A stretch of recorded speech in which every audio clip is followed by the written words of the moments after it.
desta montanha colossal que é precipitada ao mar, o qual apaga as chamas e o fogo. Este é um retrato do medonho castigo infligido sobre os que se encontram nestas águas. Letra B é um terço do mar, e um terço do mar se converteu em sangue. A expressão um terço do mar se converteu em sangue é a referência implícita à primeira das pragas egípcias. Não obstante, a diferença é notável porque aqui o terço do mar se converte em sangue. No Egito, porém, foi o Nilo, as fontes, canais, lagoas e reservatórios que adquiriram a cor do sangue. Todavia, a semelhança que aponta para Deus golpeando o Egito com o poder sobrenatural por haver Faraó endurecido seu coração. No Apocalipse, Deus traz morte aos seres humanos, cujo sangue contamina uma terça parte do mar. A enorme perda de vidas através de qualquer sinistro que porventura Deus ordene é de fato um juízo apavorante. Então quer dizer, muitas das vezes Apocalipse ele é marcado pela ira de Deus, né? Então quando se fala o nome Apocalipse, as pessoas já tremem de medo, né? Muitos não gostam que falem nem no nome Apocalipse porque daqui fala do derramamento da ira de Deus, né? Não só sobre a terra, mas também sobre o mar, né? E como que fala, as taças, né? As taças da ira de Deus, as trombetas que são tocadas, né? E daí por diante. E um terço das criaturas viventes do mar morreu, e um terço das embarcações foi destruído. O tempo todo a miséria de Deus é evidente no uso repentino da expressão um terço. Nem todos os oceanos se converteram em sangue, nem todas as criaturas viventes morreram, e nem todas as embarcações pereceram. Somente um terço de cada um foi afetado pela ira divina. Os peixes não afetados pelo castigo divino continuam a multiplicar-se. E o tráfico marítimo não obstruído pela hecatombe marítima continuou seu processo normal.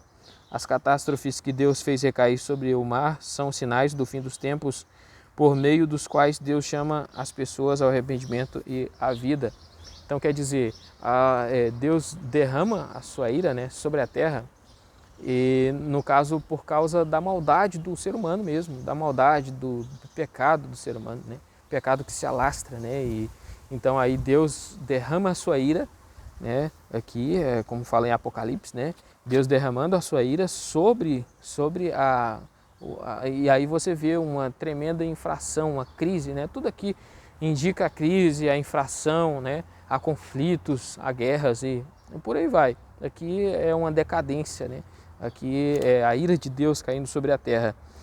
Versículo 10. E o segundo anjo tocou a trombeta e uma grande estrela caiu do firmamento ardente como uma tocha e caiu sobre uma terça parte dos rios e sobre as fontes de água.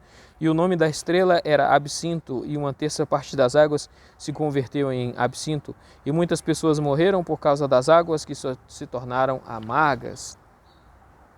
E uma grande estrela caiu do firmamento ardente como uma tocha e caiu sobre a terça parte dos rios e sobre as fontes da água. Em seguida, o juízo sobre a terra sobrevieram ocorrências desastrosas ao mar. Agora João revela a terceira categoria, a ser divinamente afligida, os rios e as agregações interiores de água. Deus castiga seus inimigos fazendo uma gigantesca estrela cair do firmamento. É uma bola de fogo que, com sua descida, polui os núcleos aquáticos, produzindo morte em todos quantos deles beberem. Fora do Apocalipse, a Escritura não fornece qualquer paralelo exato ao fenômeno de um meteoro chamejante que cai do firmamento. A passagem de Isaías 14:12 fala de uma estrela que cai, como você caiu dos céus, a estrela da manhã, filho da alvorada, como foi atirado à terra, você que derrubava as nações. A passagem do Apocalipse, porém, difere desse texto com respeito ao tamanho da estrela, sua terrível aparição, os veios de água que são poluídos por ela e seu nome. Deus faz uma estrela cair do céu e as pessoas não conseguem fitá-la aproximando-se da terra. Essa é uma espantosa visão que só pode ser explicada como sendo uma ocorrência divinamente ordenada, a qual se destina a convocar os ímpios a arrependerem-se de seus maus caminhos e converterem-se a Deus. Não há nada comparável à experiência humana. Essa estrela cadente cai sobre os rios, lagos e fontes, contamina a água potável, consequentemente mata os que a bebem. Uma vez que lemos sobre os juízos de Deus sobre os seus adversários, expressos em linguagem simbólica e comunicando realidade espiritual. Então, quer dizer, aqui está falando de uma estrela que cai nos mares, né, que vai matar a terça parte dos peixes, né, que aí a água se torna amarga e aí as pessoas passam a morrer por causa dessa água. Então, quer dizer, isso vendo da forma literal, né, uma estrela caindo sobre a Terra, né? Alguns dizem que é meteoro, né, porque acreditam que a estrela é muito maior do que a Terra, né? Então acreditam que é meteoro, mas de toda forma está falando aqui de uma queda de uma estrela, né, causando ali uma grande, como que fala, uma grande miséria ali, né? E o nome da estrela era absinto. A expressão absinto, no grego apsintos, aparece somente 2 vezes no Novo Testamento, ambas as vezes neste versículo. Alguns estudiosos traduzem a segunda ocorrência como amargo. No Antigo Testamento ela ocorre 7 vezes e em muitas versões é traduzida como fel ou amargura. Absinto se desenvolvia em Israel e por causa de seu aroma canforado, ele era usado para impedir que as traças comessem as roupas. Essa erva, juntamente com as raízes, era muito amarga. No Antigo Testamento, ela aponta para os atos sexuais ilícitos, Provérbios 5:4, para o castigo do pecado, Jeremias 9:15, e para a corrupção da justiça, Amós 5:7, significa que o pecado geralmente leva à amargura da alma. O absinto, pois exemplificado na adversidade e na tristeza, simboliza condenação e justiça. A água misturada com o absinto tem sabor amargo, porém não é inerentemente venenosa. Esperávamos que João combinasse os conceitos de absinto e veneno real, vê Jeremias 9:15. E dessa maneira ele é capaz de declarar que essa substância combinada tem um efeito fatal no corpo, Êxodos 15:23. E uma terça parte da água se converteu em absinto e muitas pessoas morreram por causa da água que se tornou amarga, comparar Êxodos 15:23. Uma vez mais, a misericórdia de Deus se faz evidente na última parte dessa passagem. O termo repetitivo, 1/3, revela a paciência divina para com os incrédulos. Nem todos sofrem por causa da água, pois somente a terça parte é afetada pela praga, e o resto dela continua potável. As pessoas que morrem se tornam um aviso para os sobreviventes, a fim de que temam a Deus e se convertam a Ele, pois Ele terá misericórdia e perdão gratuito. Isaías 55:7. Versículo 12.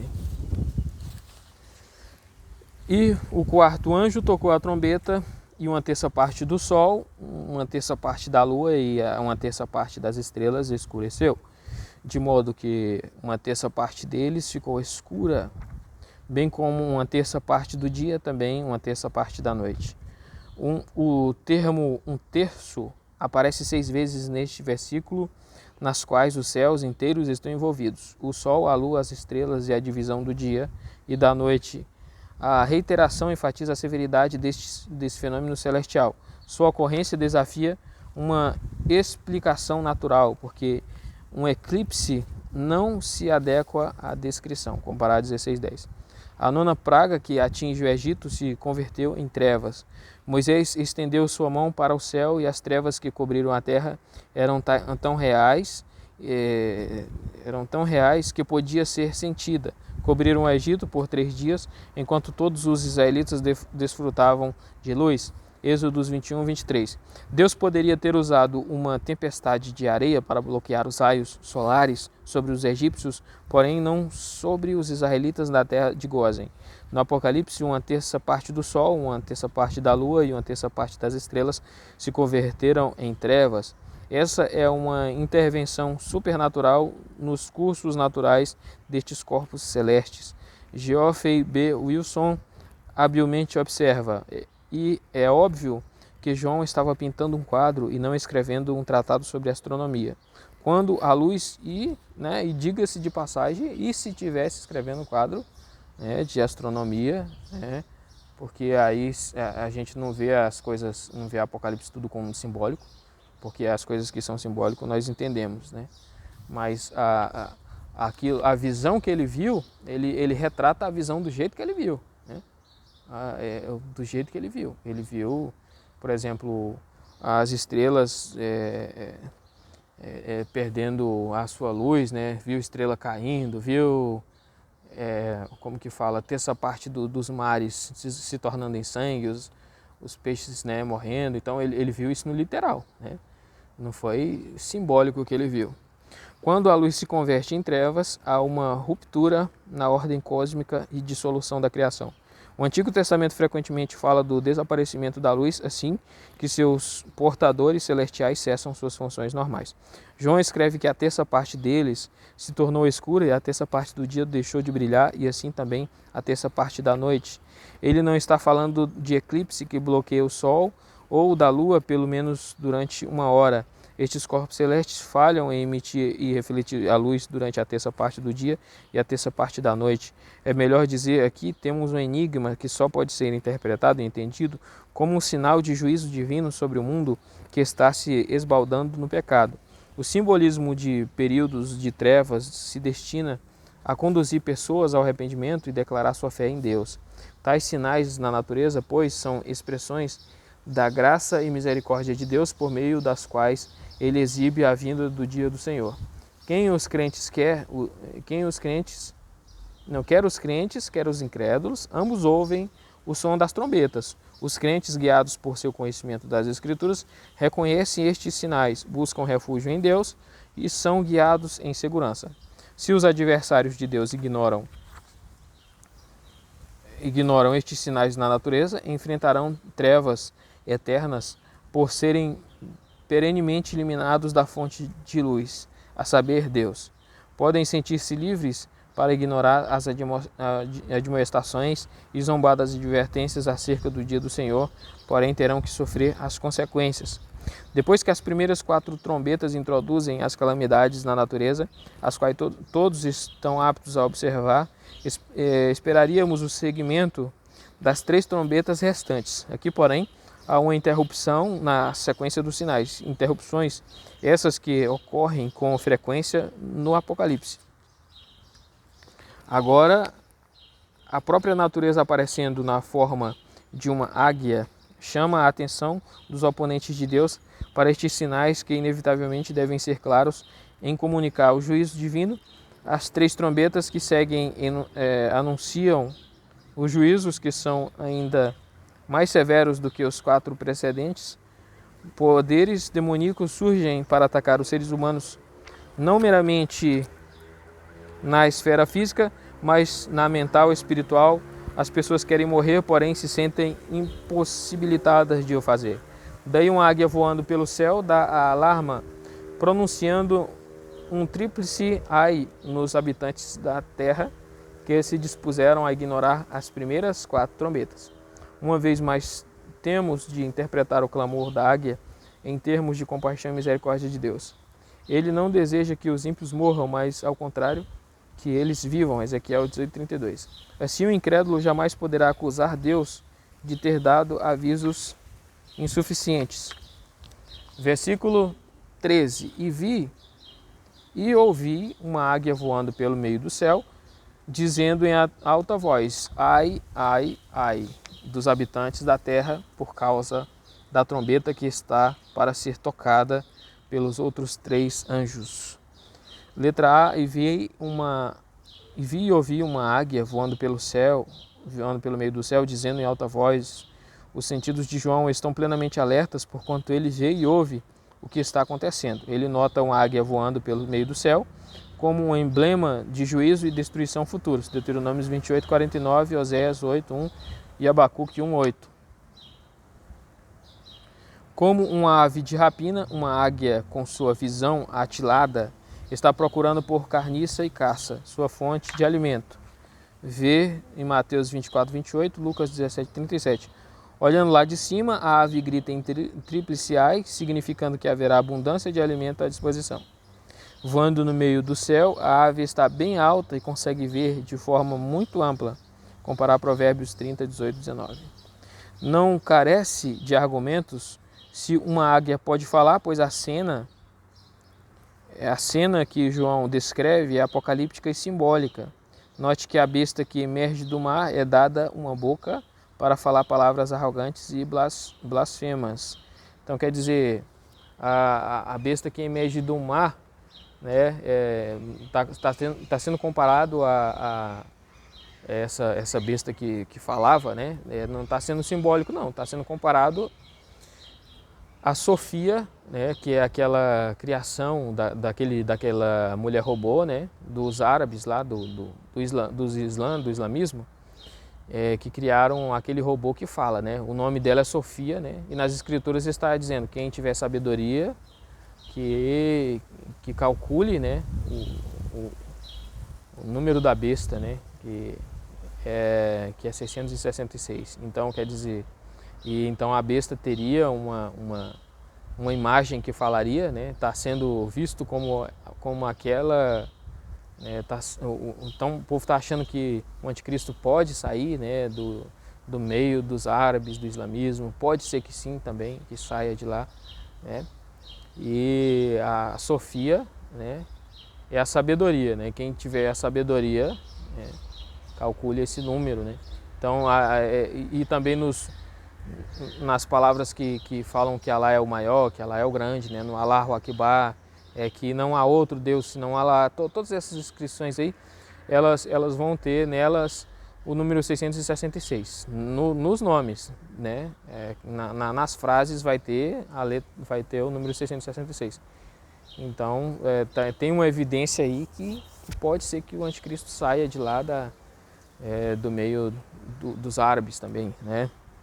E então,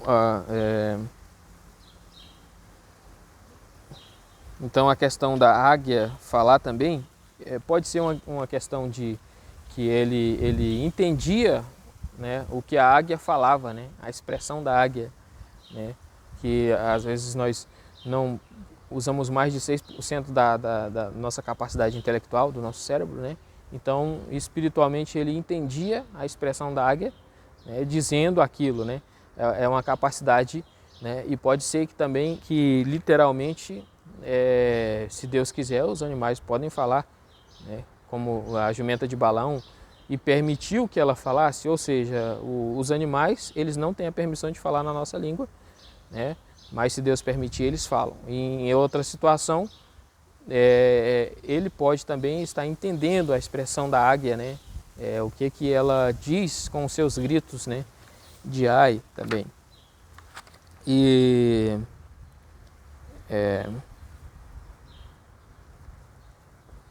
note que a besta que emerge do mar é dada uma boca para falar palavras arrogantes e blasfemas. De igual modo, a serpente falou a Eva no paraíso e a jumenta de Balaão se dirigiu verbalmente a seu senhor. A águia fala em alta voz para que todos possam ouvir seu tríplice ai. Letra B, ai, ai, ai dos habitantes da terra, por causa da trombeta que está para ser tocada pelos outros 3 anjos. O tríplice ai é único no Apocalipse. Ver o duplo uso em 18:10 e 16:19. Pois, tanto no Antigo quanto no Novo Testamento ocorre um único ai. Os ais são explicados quando as 2 trombetas são tocadas pelos 2 anjos no próximo capítulo. 2 passagens, porém, forçam o intérprete a ampliar o escopo dos ais. O primeiro ai já passou. Eis que outros 2 ais ainda estão por vir depois dessas coisas. E o segundo ai já passou. Eis que o terceiro ai logo virá. João deixa de mencionar o terceiro ai, pois a referência em 12:12 não enumera. Ai da terra e do mar, porque o diabo está para descer até vocês. Entretanto, João parece indicar que o toque da 7ª trombeta é o sinal introdutório para a vinda do terceiro ai. Os habitantes da terra, letra C. O Apocalipse relata em termo inúmeras vezes. Em cada caso, o termo se refere não aos crentes, que são peregrinos, mas aos incrédulos, que tentam fazer da terra sua habitação permanente. A águia chama a atenção dos antagonistas para as advertências, pois enfrentarão os castigos de Deus na forma dos ais antecipados. Então aqui finaliza o capítulo 8, falando do Apocalipse capítulo 8.